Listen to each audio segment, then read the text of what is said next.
calling Jay-Z Illuminati, and it's just not the case. But there was a lonely white boy up in Connecticut that did the DVD rap sheets. Do you remember the DVD that was being sold on the streets? Yes. He took a film crew like the film crew you have here. He wrote the Miami, New York Police Department and got the dossier on rappers, which was 500 pages thick. He took a film crew and he interviewed Snoop, Dre, and Prodigy, and the rest of them. And when he finished the documentary, he put it in a film.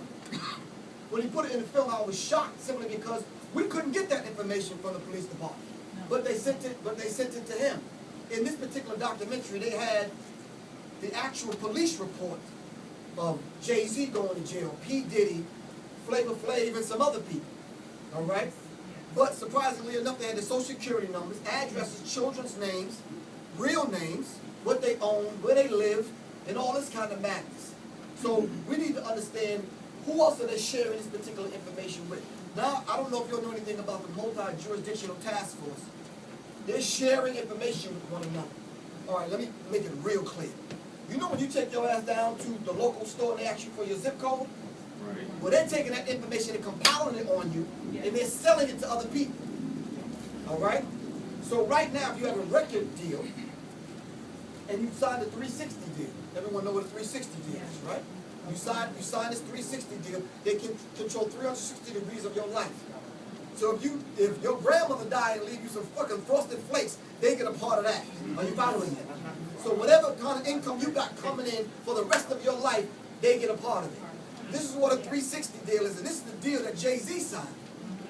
And other people are being encouraged to sign these kind of deals. All right? That leads me to this other thing, sister, about this hologram. You see Tupac's hologram shown at Coachella? Now, it's very important that we understand how the military is going to use that. Because on any given Sunday, they can bring Jesus' ass back anytime they want to at about 4 o'clock on Sunday by using a hologram. Me and Doc talked about this in a couple of lectures already. And we need to understand how they're going to use this. It's true. It's very true. They're taking this hologram thing.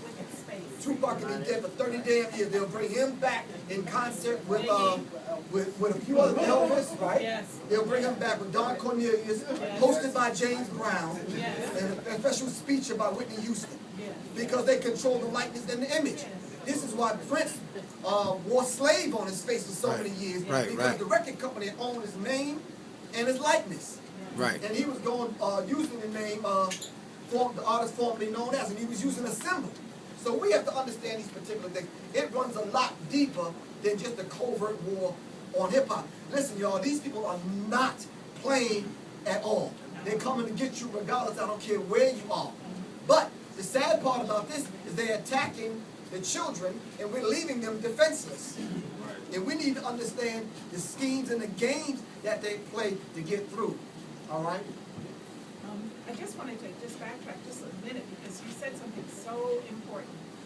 In my hip-hop Illuminati timeline, as early as 1973, they used white people to infiltrate hip-hop. There was that was during the time at the height of graffiti, and there was a white graffiti writer that used to write the name "Wanted" on all of the subways in different places, and he was also.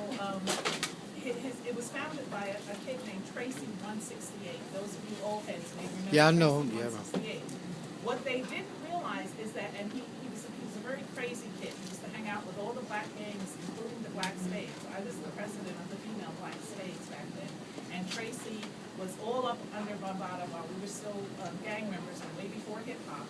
And what we didn't realize until we started going down and heads started rolling is that Tracy was a plan by the police. He would hang around us and then go and report to the police everything we were planning to do. If there was a rumble planned on 168th Street and 3rd Avenue, the cops were there before we got there because he was a plan. So this is not even something new. This has been going on for a very long time. It just got to this level because everything that is the result of good and proper planning. So in order to control a race of strong people who, a lot of us forget that we come from kings and queens.